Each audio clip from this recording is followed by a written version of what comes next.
Les différentes branches de la mafia sont nées il y a plus de 150 ans. À l'époque, l'Italie du Sud était sous domination espagnole. Dans cette société féodale et figée, seuls des individus prêts à tout, agissant en secret, avaient une chance de sortir du lot. La violence était leur seul langage.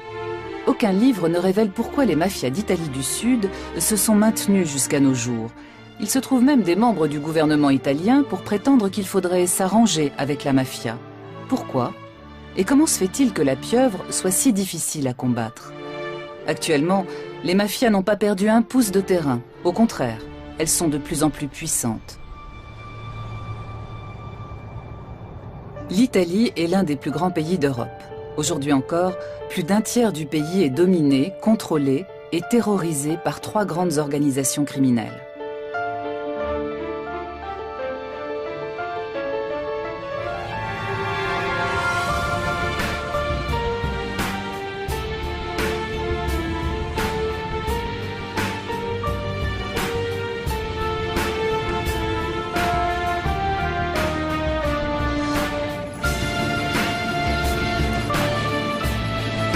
L'aéroport de Palerme porte le nom de 2 juges assassinés par la mafia. L'autoroute qui relie l'aéroport au centre de Palerme. Sortie Capaci. C'est là que Giovanni Falcone, sa femme et 3 membres de leur escorte trouvent la mort le 23 mai 1992 dans l'explosion d'une demi-tonne de dynamite. L'attentat est signé Cosa Nostra, mot à mot, notre affaire. Le juge Falcone, qui enquêtait sur la structure interne de la mafia, était devenu gênant. Quelques années auparavant, on prétendait officiellement que la mafia n'existait pas.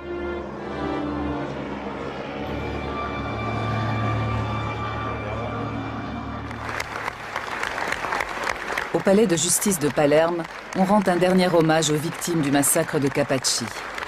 Des dizaines de magistrats, de policiers et de carabiniers, de journalistes et d'hommes politiques qui combattaient le pouvoir de la Cosa Nostra en Sicile ont été assassinés au cours des années 70 et 80. Avec Giovanni Falcone, l'Italie espérait terrasser définitivement la pieuvre. Mais après le massacre de Capaci, le combat semble perdu. Par la suite, les juges de Palerme se qualifieront eux-mêmes de cadavres ambulants. Le juge Paolo Borsellino, collègue et ami de Giovanni Falcone, se savait lui aussi menacé. Quelques mois plus tard, le 19 juillet 1992, Paolo Borsellino et son escorte sont victimes d'un attentat à la voiture piégée en plein centre de la capitale sicilienne. 9 ans plus tôt, le juge Rocco Chinnici et ses gardes du corps avaient subi le même sort, également à Palerme. Chinnici avait initié ses jeunes collègues Falcone et Borsellino à de nouvelles méthodes de lutte anti-mafia. Quand la mafia tue, le choix de la cible et la technique employée ont toujours valeur de message. En l'occurrence, le message signifiait « Gare à ceux qui s'imaginent pouvoir démasquer la mafia ou pire la détruire. Ils seront anéantis au sens propre du terme. Il ne doit rien rester d'eux. Même leur souvenir sera effacé. » Rocco Chinnici connaissait bien la Sicile, son histoire et ses habitants. Il fut le premier à enquêter sur le flux d'argent occulte de la mafia. Sans lui et sans les magistrats qui l'a formé, nous ne saurions rien de la mafia. Sa fille Caterina est à son tour devenue magistrate.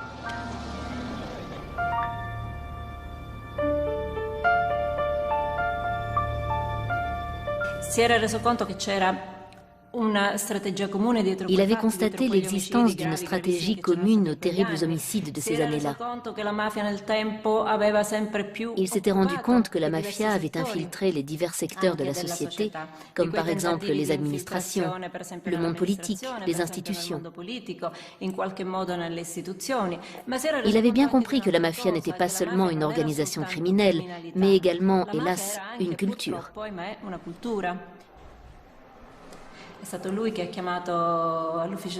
C'est lui qui a fait entrer dans le pool anti-mafia les magistrats Giovanni Falcone et Paolo Borsellino, qui sont des références pour nos autres magistrats.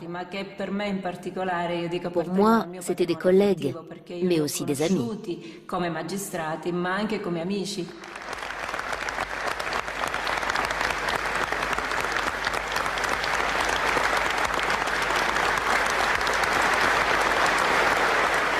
C'est une souffrance qui se renouvelle constamment. Même si de nombreuses années ont passé, cette douleur ne s'apaise pas. Elle devient peut-être plus intime, plus dissimulée, mais elle est toujours très forte.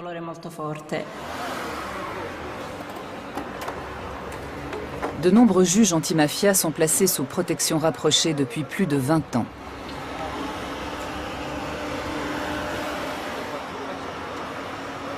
Tout comme leur famille, jour et nuit. Quand ils étaient étudiants en droit, ils étaient loin d'imaginer cela. À l'époque, entre 1975 et 1982-83, il était difficile de comprendre ce qui se passait à Palerme.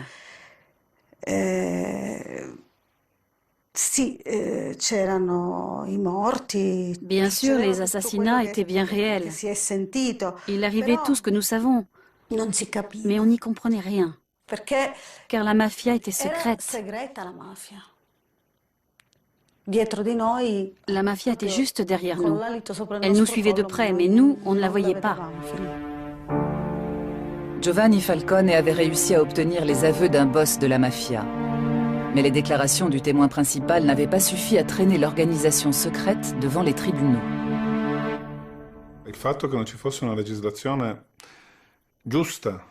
Il nous manquait une législation adaptée qui prenne en compte le phénomène mafieux. De plus, il existait cette collusion entre la mafia et une partie du monde politique, mais aussi de la magistrature, du barreau, des professions libérales au niveau local et quelquefois national.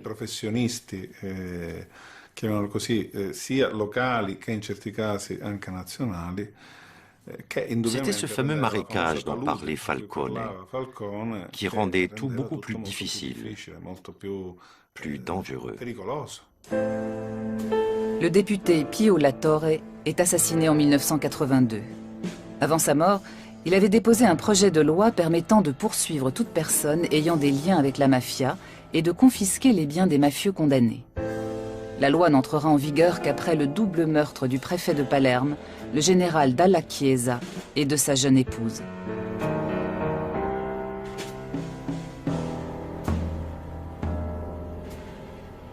Il est désormais possible d'arrêter et d'inculper des dirigeants de la Cosa Nostra. Leur organisation et leur puissante armée secrète sont dans le collimateur de la justice.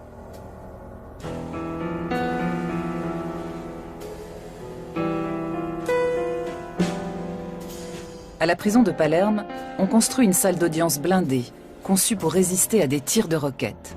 C'est ici que le 10 février 1986 s'ouvre dans des conditions de sécurité maximum ce qu'on appelle le maxi-procès contre la Cosa Nostra.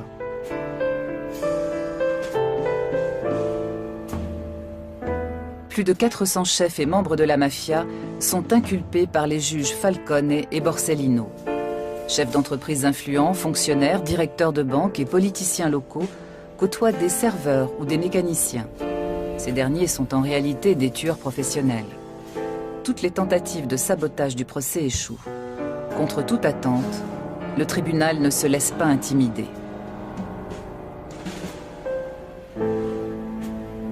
Souvent, les témoins se rétractent parce qu'ils sont victimes d'intimidation. Et pour cause. Cela fait plus d'un siècle que la Cosa Nostra bénéficie d'une totale impunité.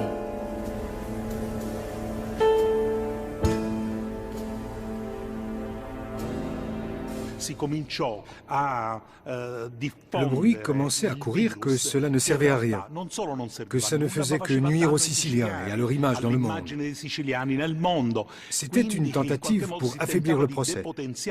Je crois que je ne suis pas le seul à ne pas avoir dormi la nuit précédente, en partie à cause de l'immense responsabilité de devoir relater le procès des procès. Dès le deuxième jour, nous avons réalisé que nous assistions à un événement historique. Le procès se conclut par des condamnations à des peines maximales. Falcone et Borsellino ont porté à la Cosa Nostra le coup le plus sévère de son histoire. L'arrêt, rendu au mois de décembre 1987, révèle une chose sensationnelle.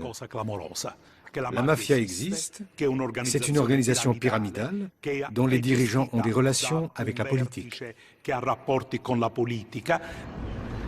Et ce n'est pas tout. Alors que jusqu'ici, de nombreux jugements avaient été annulés pour de prétendus vices de procédure, la Cour suprême de Rome confirme les verdicts en 1992. L'événement marque un tournant décisif dans l'histoire de l'Italie d'après-guerre.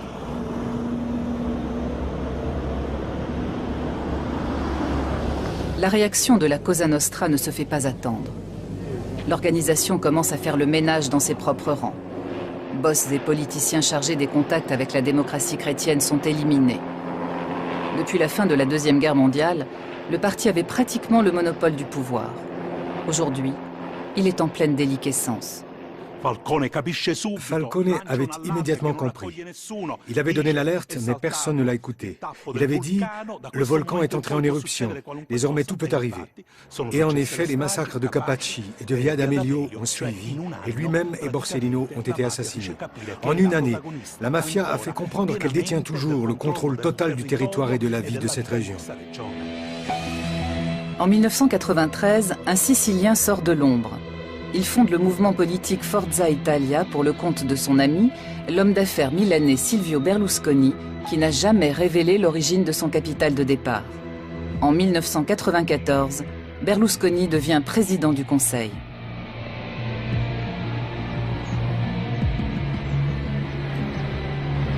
Le siège de la Direction nationale antimafia à Rome est placé sous haute surveillance. L'histoire de la mafia en Italie ne se résume pas à la lutte contre la mafia, mais aussi à la cohabitation avec elle. Une cohabitation faite de négociations et de dialogues qui s'est déroulée parallèlement à la lutte. Comme s'il y avait un État double qui d'un côté combat et de l'autre dialogue et cohabite.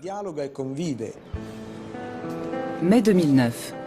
Dans la salle d'audience du maxi-procès de Palerme, on commémore les attentats perpétrés contre Falcone et Borsellino. Des lycéens engagés dans le mouvement anti-mafia, des familles de victimes, de hauts représentants de l'État participent à la manifestation. Beaucoup de beaux discours et beaucoup de non-dits. Après les attentats de Capaci et de Via d'Amelio, de réelles négociations ont été engagées. Car, je le répète, le dialogue n'a jamais été rompu.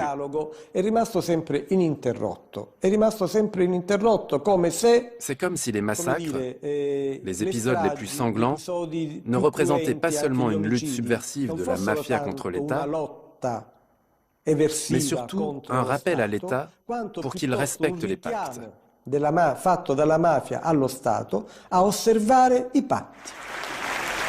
Un appareil d'État parallèle qui passe des accords avec la mafia. Que signifie cette allusion ?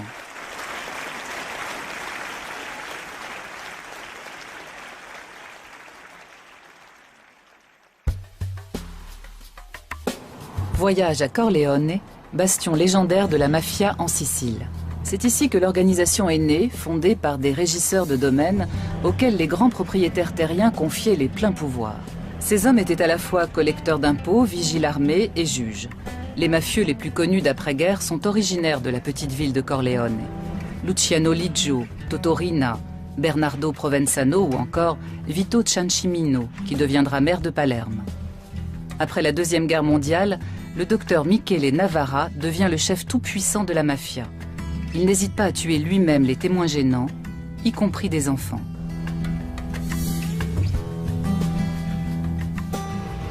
Mais il s'oppose à la jeune génération du clan de Corleone qui veut faire main basse sur Palerme en s'attaquant à l'aristocratie mafieuse. Après avoir éliminé Navarra, ses rivaux passent à l'attaque. Une attaque brutale et impitoyable. Au début des années 80, cette série de meurtres déclenchera à Palerme la guerre des mafias la plus sanglante de tous les temps.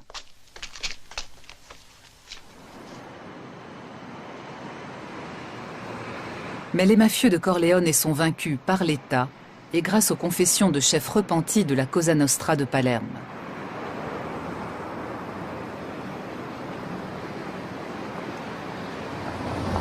Un centre international de documentation anti-mafia est créé à Corleone sur une idée de l'ancien maire de la ville.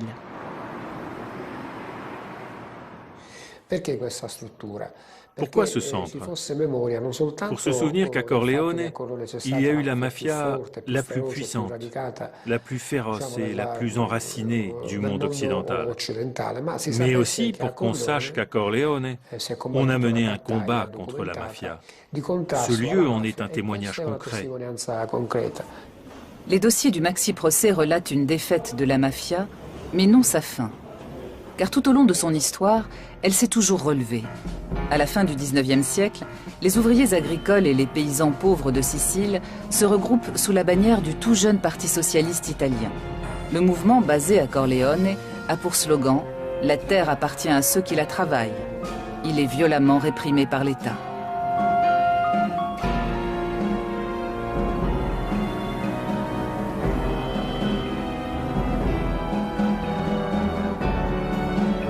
Les mafiosi reprennent dès lors leur rôle de gardiens de l'ordre au service des nobles et des grands propriétaires terriens.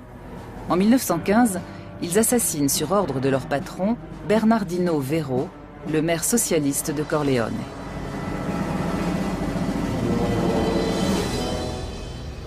Dans le parc de Corleone, le buste de cet adversaire de la mafia est régulièrement la cible d'actes de vandalisme. Quelquefois même, il est volé. Il a fallu réinstaller la statue à plusieurs reprises. Elle a été plusieurs fois l'objet de vandalisme, parce que le personnage et l'œuvre de Bernardino Vero dérangent aujourd'hui encore la mafia de Corleone, qui est la plus ancienne mafia du fief.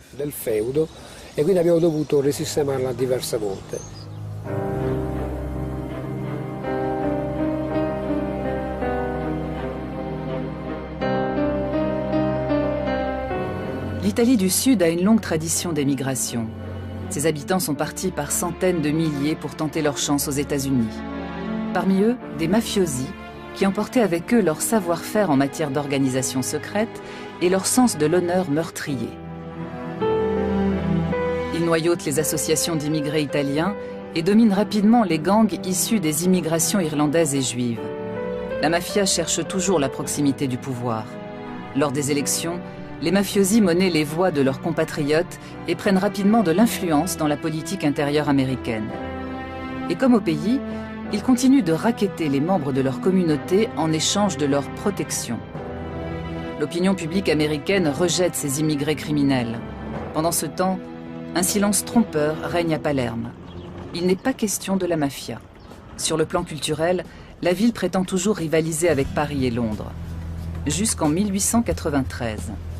Cette année-là, la mafia frappe très haut. Le journaliste et écrivain Gian Mauro Costa est originaire de Palerme. Il travaille sur l'histoire d'Emanuele Notar Bartolo, ancien maire de Palerme, devenu directeur de la Banque de Sicile.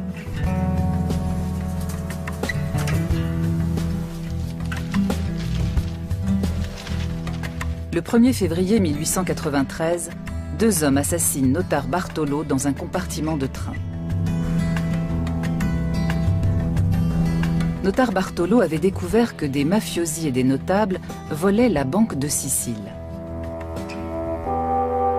De plus, il souhaitait accorder des crédits aux ouvriers et aux petits paysans désireux d'acheter des terres. 2 bonnes raisons de l'éliminer.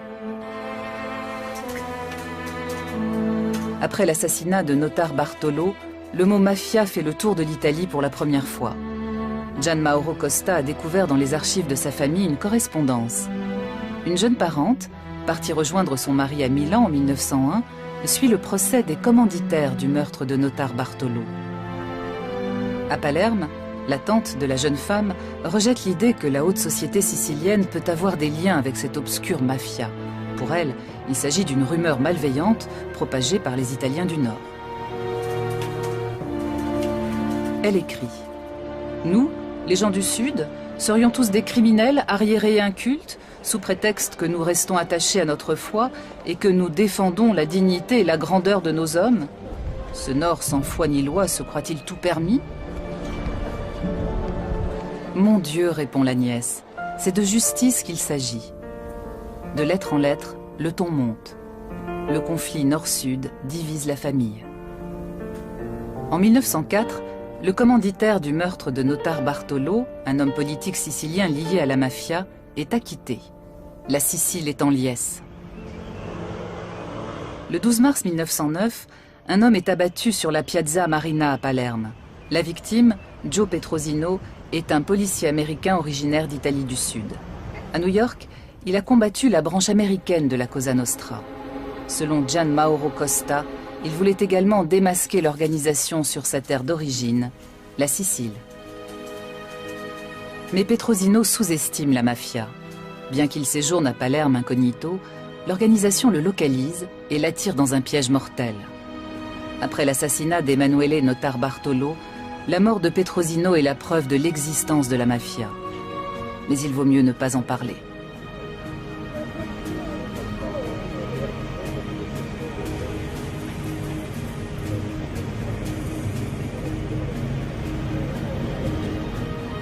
À New York, 200 000 personnes assistent aux funérailles du policier.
Mais si Petrosino est mort, la mafia, elle, est bien vivante et de plus en plus puissante.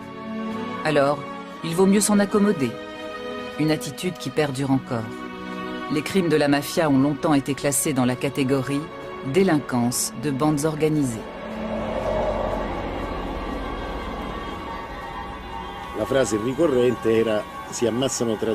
On disait alors, ils se tuent entre eux. Cela ne représentait donc pas un danger pour la société, puisqu'il s'agissait de règlements de compte au sein même de la mafia.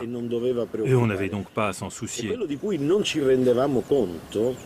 Ce dont on ne se rendait pas compte, c'est que la culture de la mafia s'enracinait dans cette ville et corrompait tout.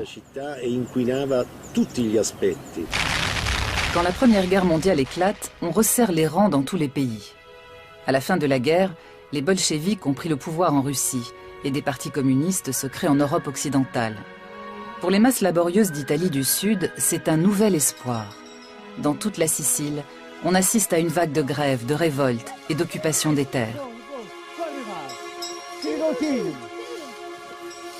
Andiamo! Andiamo!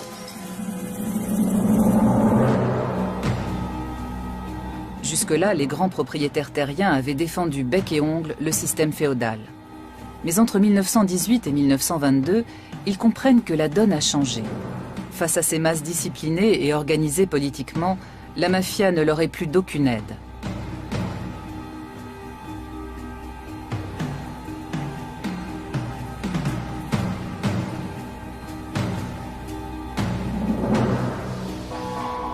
La dictature fasciste de Benito Mussolini met alors brutalement fin à toute forme de mouvement social. Le Duce ne supporte pas l'idée d'une Italie sous-développée. Il entreprend une modernisation radicale de l'Italie du Sud pour prouver la supériorité de son système.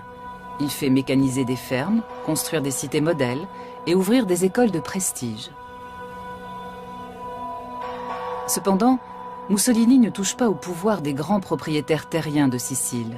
Quant à la mafia, il ne tient pas compte de son existence. Quand Mussolini s'est rendu en Sicile pour la première fois, il est arrivé escorté par les gendarmes et la police, comme c'est la règle pour les visites d'État. Un mafieux lui dit alors « Excellence, en Sicile, vous n'aviez pas besoin d'amener gendarmes et policiers, nous nous serions chargés de tout. » Cet épisode a heurté la susceptibilité de Mussolini, qui était convaincu, avec raison, d'être le seul à commander l'Italie. Il n'admettait pas l'existence d'une autre autorité. De retour à Rome, il a décidé de faire la guerre aux mafieux. Le Duce envoie le préfet Cesare Mori en Sicile et lui donne les pleins pouvoirs. Selon lui, la mafia était un problème criminel. Il a donc employé des moyens militaires.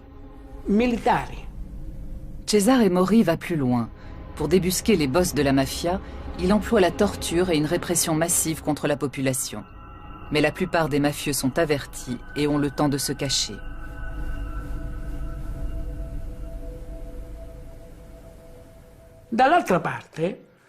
En observant la situation sicilienne, Mori comprend que les mafieux ne sont pas que des gardes privés ou des hommes de main, mais qu'ils portent la chemise noire et qu'ils sont donc fascistes eux aussi. Alors il fait pression sur le parti fasciste national. Suite à cela, il est rappelé à Rome et nommé sénateur. Le régime ne parle plus de mafia et la mafia continue d'exister pendant la période fasciste. Mussolini est renversé en juillet 1943. L'idéologie fasciste et son empire usurpé s'effondrent. Les mafias d'Italie du Sud ont à nouveau le champ libre. Leur âge d'or commence. Pendant ce temps, la branche américaine de la Cosa Nostra est à l'apogée de sa puissance. Elle a fait fortune grâce au trafic d'alcool né avec la prohibition et au nouveau marché de la drogue. Des parrains légendaires comme Al Capone ont montré comment éliminer par la violence les concurrents, contrôler les marchés et corrompre politiciens et forces de l'ordre.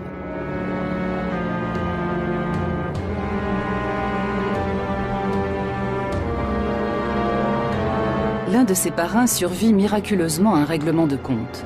Cette chance lui vaudra le surnom de Lucky Luciano. Pour éliminer tous les gangs rivaux, y compris les communautés italiennes organisées, il est encore plus violent que son modèle Al Capone. Il s'allie à Meyer Lansky, chef de la mafia juive. Avec des complicités de toutes origines, ils mettent la main sur les activités illicites les plus rentables du pays.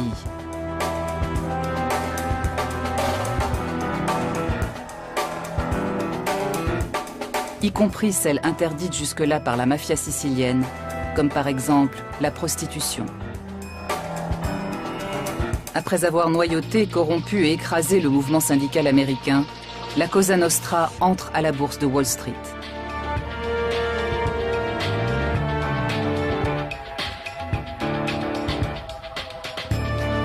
Pour les masses qui se retrouvent au chômage après la crise de 29, elle est l'un des seuls employeurs encore solvables. Dans ce contexte, l'État américain charge la mafia de mettre fin à des actes de sabotage dans le port de New York. Pour finir, les services secrets de la marine américaine contactent Lucky Luciano, alors condamné à une longue peine de prison. Les Alliés préparent le débarquement de Sicile. Ils chargent Luciano d'organiser les contacts avec les chefs de la mafia. Les militaires ne font pas la fine bouche. Au fond, puisque Mussolini les a persécutés, les mafiosi ne sont-ils pas des antifascistes? De plus, ils sont farouchement anticommunistes. Après avoir débarqué en Italie du Sud, les Alliés ont besoin d'une situation stable, sans agitation sociale, pour pouvoir continuer leur progression vers le nord. Ils s'appuient donc sur des chefs mafieux, comme par exemple le parrain Carlo Vizzini. En juillet 1943, le débarquement allié en Sicile commence par une violente offensive aérienne.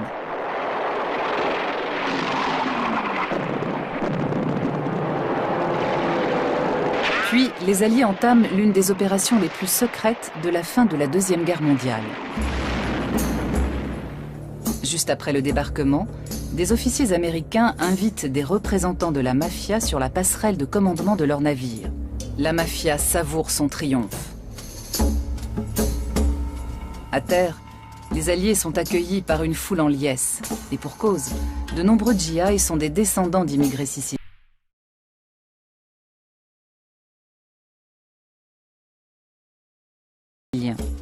La fraternisation entre Siciliens et Américains est immédiate et durable. Elle se prolonge jusqu'à nos jours.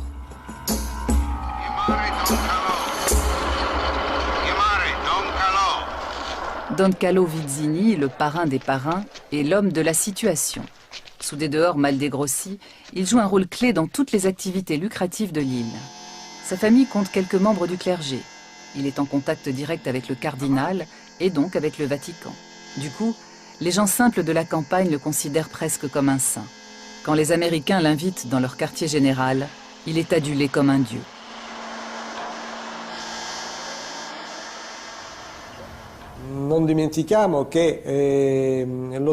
N'oublions pas que le débarquement en Sicile s'est déroulé avec l'aide massive de personnages mafieux auxquels on a même confié des charges politiques. Ils ont été nommés maires de certaines municipalités et ont obtenu ainsi une sorte de légitimité. Mr.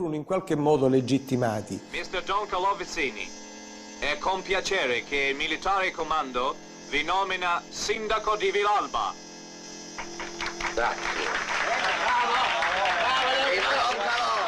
Naples est libérée en octobre 1943. La ville devient la base de ravitaillement des forces alliées et de l'aide humanitaire venue d'outre-Atlantique. Les cargos américains déversent dans la ville détruite et affamée des millions de tonnes de charbon, de farine, de maïs, de conserves et de matériel militaire, mais aussi des quantités astronomiques d'alcool et de cigarettes.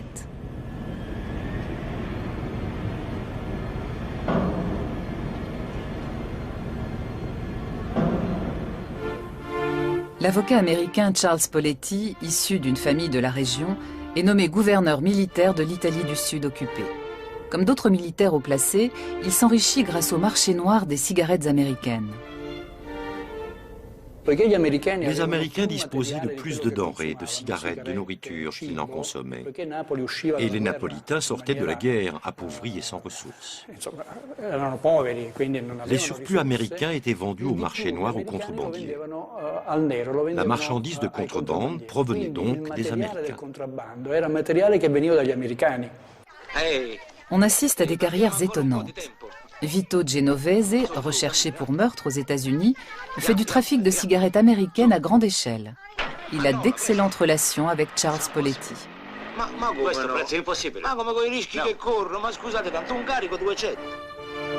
Un autre gros bonnet de la mafia américaine va s'établir à Naples, où il devient un homme d'affaires respecté, Lucky Luciano.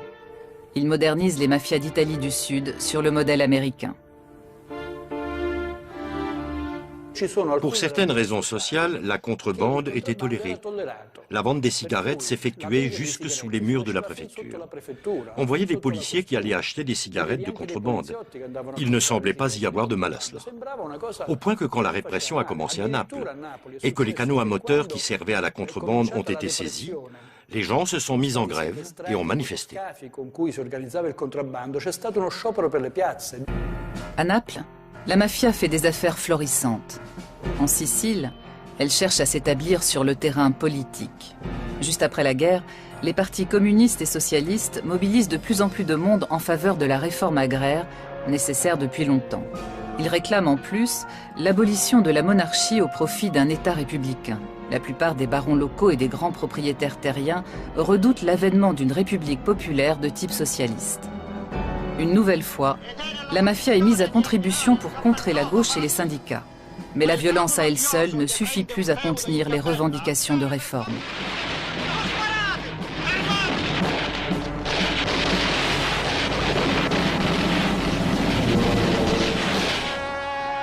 La situation empire quand la gauche remporte les premières élections régionales libres de Sicile. Le 1er mai 1947, une fête populaire est organisée dans la vallée de Portella della Ginestra, dans l'arrière-pays sicilien.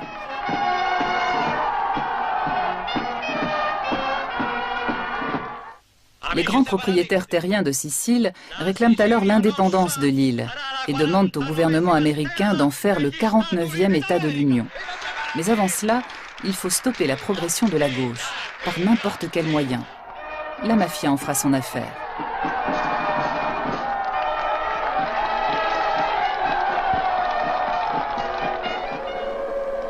Elle contacte Salvatore Giuliano, jeune chef charismatique d'une bande de malfaiteurs comme il y en a tant à l'époque. Il est chargé de donner une leçon à la gauche et à ses électeurs siciliens. Un bain de sang rendra ses dirigeants plus dociles et fera passer à la population l'envie de suivre ses mots d'ordre. Les auteurs du massacre du 1er mai 1947 tirent sur des femmes et des enfants. Ils ne seront jamais identifiés avec certitude. Jusqu'à nos jours, l'affaire demeure un secret d'État.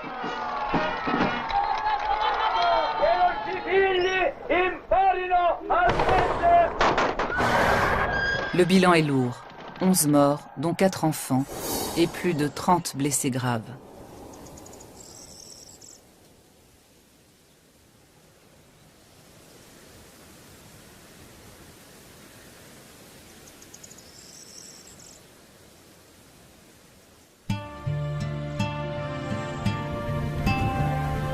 Après le massacre, Salvatore Giuliano et son bras droit seront liquidés.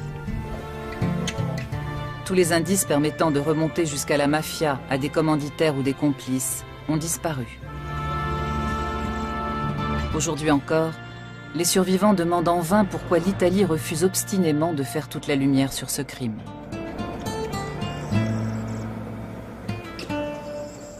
Maman a tout de suite été touchée. Elle n'a pas dit un mot. Elle a mis sa main comme ça.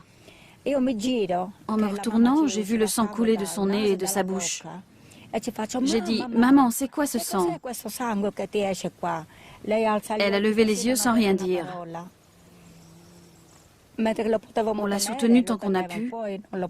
Quand ça n'a plus été possible, on l'a étendue par terre. Nous étions couverts de sang. Puis peu après, ils ont recommencé à tirer. En rentrant chez nous, nous avons rencontré mon frère. Il a dit, « Papa, ils ont tué le cheval. » Nous avons répondu en pleurant, « Ils ont fait pire. Ils ont tué maman. » Il a mis sa main comme ça, sans un mot, sans une larme. Nous, gens de gauche, on nous surveillait comme des délinquants. Ces gens-là, ils ont tiré sur des honnêtes gens pour soutenir les délinquants. Et nous voulons savoir d'où cela est venu. Avant de mourir, je voudrais connaître la vérité sur Portella della Ginestra.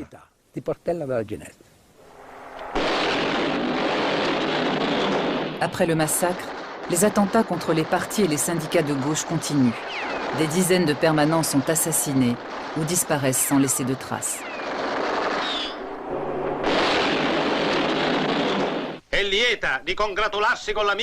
Des chefs mafieux comme Genco Russo se lancent dans la politique.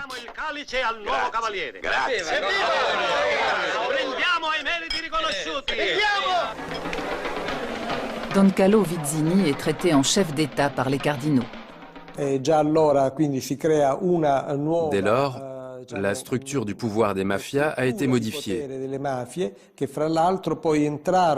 Juste après la guerre, elles ont pris part à la tentative de séparatisme sicilien. Puis, après l'accord de 1948 avec la démocratie chrétienne, elles ont renié le séparatisme et sont entrées librement dans l'État italien, avec des connexions dans les partis au pouvoir de la République naissante.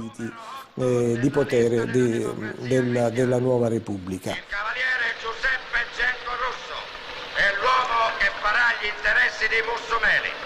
Concittadini, votate il numero 8 della lista della Democrazia Cristiana. Votate Genco Russo. 20 ans plus tard, en 1968, une nouvelle tempête éclate. Le système démocrate chrétien vacille sur ses bases. On parle même de coup d'État militaire.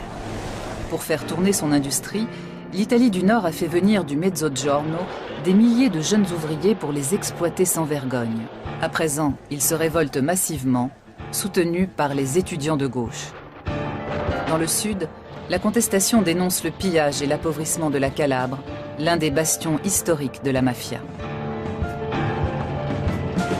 Sur son territoire, l'Ndrangheta calabraise parvient à canaliser la révolte au mieux de ses intérêts. Mais entre 1968 et 1970, la démocratie chrétienne, la mafia et l'Église catholique voient vaciller le système qui leur permet de se partager le pouvoir.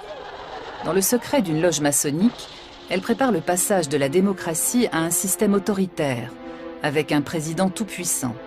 Elles ont le soutien des services secrets américains qui s'intéresse de près à l'Italie, membre de l'OTAN.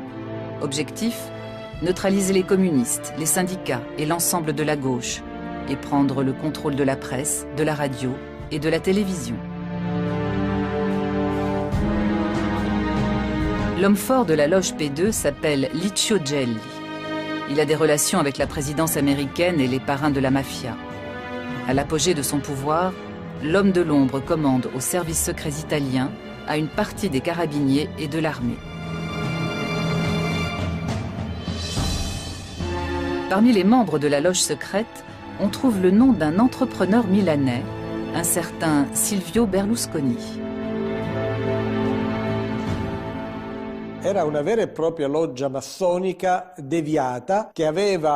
C'était une vraie loge maçonnique, dont les membres étaient représentants des services publics, de la magistrature et des forces de l'ordre.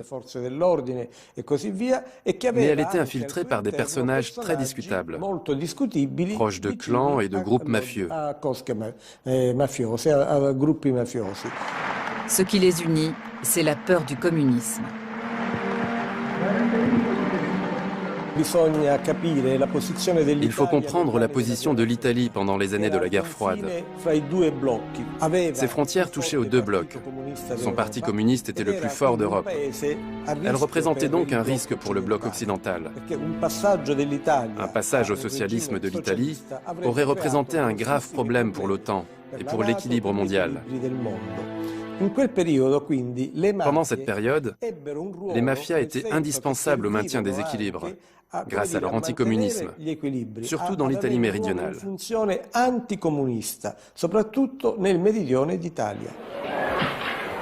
Elles sont alors mises au service d'une terrible stratégie secrète. Fin 1969, les services secrets italiens et américains optent pour la stratégie de la tension, avec le soutien de groupes néofascistes et de la mafia. C'est le début d'une série d'attentats à la bombe dans des gares, des trains ou des rassemblements de masse. Officiellement, ce climat de terreur est mis sur le compte de la gauche italienne. En réalité, il s'agit de faire pencher l'opinion publique en faveur d'un homme fort qui prendrait la tête de l'État.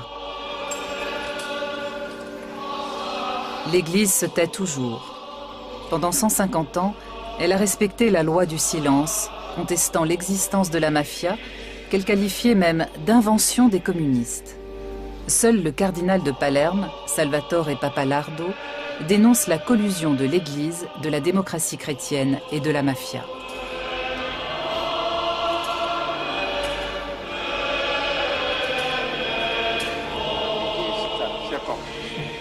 S'il est un homme politique qui nie toute implication, c'est Giulio Andreotti.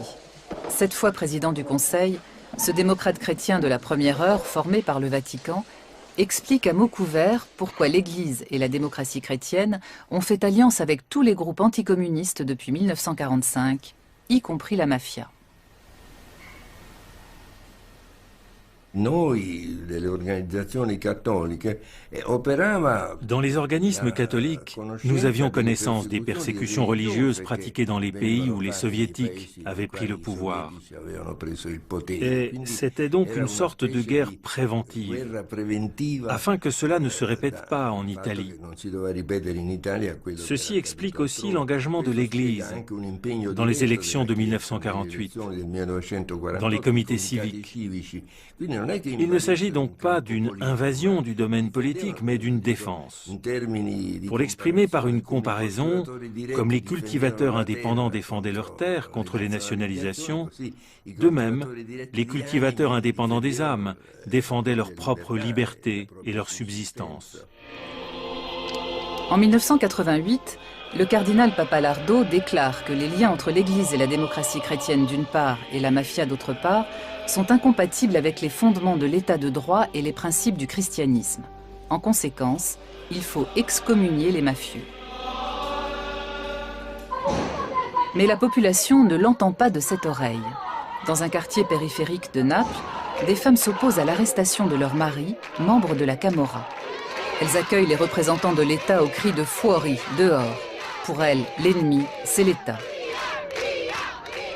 Que ce soit à Naples, en Calabre ou en Sicile, les deux seules grandes organisations à bénéficier d'un appui populaire sont la mafia et l'Église catholique. Sans réelle perspective d'avenir, les générations qui grandissent dans ces régions misent de plus en plus sur le trafic de drogue auquel se livrent leurs familles et leurs clans, acceptant ainsi de vivre dans la clandestinité, d'aller en prison ou d'être assassinés dans la fleur de l'âge.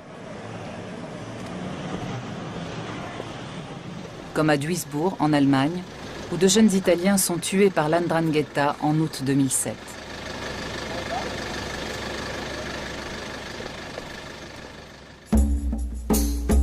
L'existence de l''Ndrangheta calabraise a longtemps été ignorée, puis largement sous-estimée. Aujourd'hui, c'est l'organisation mafieuse la plus puissante et la plus dangereuse d'Italie. À cette époque, la mafia calabraise ne possédait pas les moyens financiers d'entrer dans le marché de la drogue. La région était relativement pauvre et arriérée. Cette mafia a donc été obligée de se constituer un capital de départ pour accéder au marché de la drogue. Et c'est par l'industrie de la prise d'otages qu'elle l'a fait. En 10 années d'enlèvement, des centaines dit-on, elle a réussi à accumuler le capital nécessaire pour accéder au marché international des stupéfiants. Dans les montagnes de Calabre, les victimes d'enlèvement sont presque impossibles à retrouver malgré l'impressionnante mobilisation des forces de l'ordre. L''Ndrangheta investit l'argent des rançons dans des entreprises de travaux publics, ce qui lui permet ensuite de profiter des milliards que rapporte la modernisation de l'autoroute reliant Salerne à Reggio de Calabre. L''Ndrangheta est profondément ancré dans le catholicisme, à tel point que les chefs de clan se réunissent chaque année dans un lieu de pèlerinage des montagnes de l'Aspromonte. Si l'organisation étend ses ramifications dans le monde entier, ce n'est pas seulement dû à l'émigration, mais aussi à la volonté délibérée des clans. L''Ndrangheta n'est pas resté ici, à Africo, ni à San Luca ou à Plati. Des membres des clans ont été transférés, comme des filiales, dans les régions du Nord ou à l'étranger. L''Ndrangheta est l'unique organisation mafieuse italienne à posséder 2 ou 3 sièges. Le cœur et le cerveau sont ici, à Africo, mais l'autre partie d'Africo se trouve à Milan ou à l'étranger, où elle manipule d'incroyables quantités de drogue. Il faut considérer Africo dans sa dimension nationale et internationale si on veut comprendre ce qu'ont réussi à faire ces gens-là.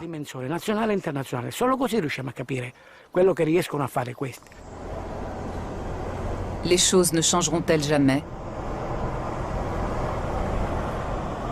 En Italie, la résistance contre le système mafieux s'organise, mais les résultats sont encore maigres. Ici, on peut lire « La mafia souille la Sicile ». C'est ce qu'on dit. C'est écrit sur l'affiche. Je n'ai pas encore lu cette affiche. C'est ce qui est écrit, c'est vrai ou non? Non, non. Sans la présence aussi importante de la mafia, votre vie serait-elle meilleure ou pire? Pire, à mon avis. Pire? Oui. Ce sont des gens aimables et aussi très pieux.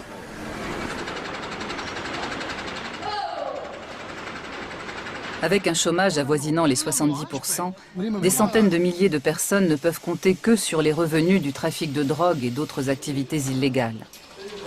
Les fonds publics sont détournés par un petit nombre, avec comme conséquence des déchets toxiques déversés dans des décharges sauvages ou dans la mer, des immeubles qui tombent en ruine, des côtes polluées et des sites naturels uniques dont on vantait déjà la beauté dans l'Antiquité, noyés sous des tonnes de béton. Ceux qui aspirent à une vie indépendante et tentent de s'affranchir de ce système criminel sont victimes de représailles. Dans ces conditions, toute évolution de la société est impossible.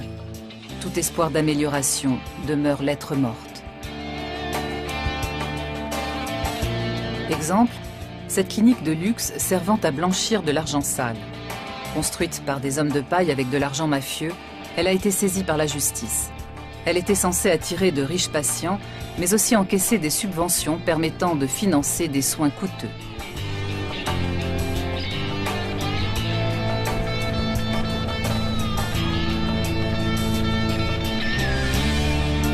Conséquence pour le système de santé, une administration pléthorique et incompétente et un manque cruel de médecins et de personnel soignant qualifié.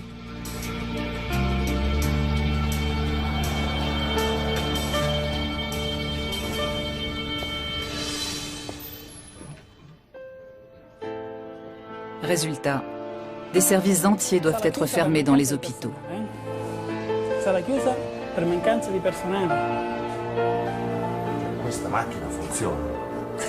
Des équipements onéreux restent inutilisés par manque de personnel. Dans le sud de l'Italie, la population fait les frais de ce système.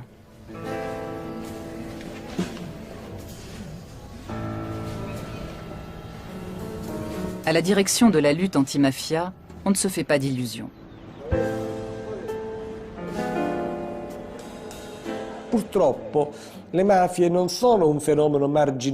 Malheureusement, les mafias ne sont pas un phénomène marginal comme les autres phénomènes criminels du reste de l'Europe, y compris le phénomène du terrorisme.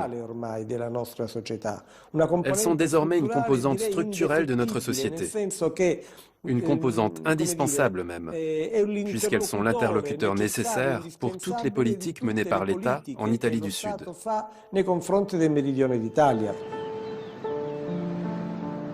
Rares sont ceux qui parlent aussi ouvertement de la mafia et refusent de se taire malgré la menace meurtrière. En Italie et en Europe, la majorité préfère se voiler la face et ignorer les rares voix qui s'élèvent. Pourtant, ce sont elles qui ont permis de comprendre le fonctionnement des mafias et de balayer l'idée qu'il s'agissait uniquement de crimes organisés. L'État mafieux est une réalité qui gangrène la société. Il est potentiellement aussi dangereux que n'importe quel système totalitaire. Mais il se cache et se camoufle pour essayer de faire oublier qu'il a des milliers de victimes sur la conscience.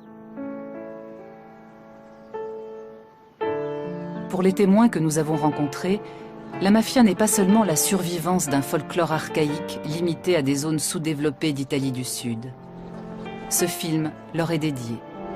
À eux et aux millions de personnes qui subissent le pouvoir des mafias et dont le nombre pourrait encore augmenter en Italie du Sud comme partout ailleurs.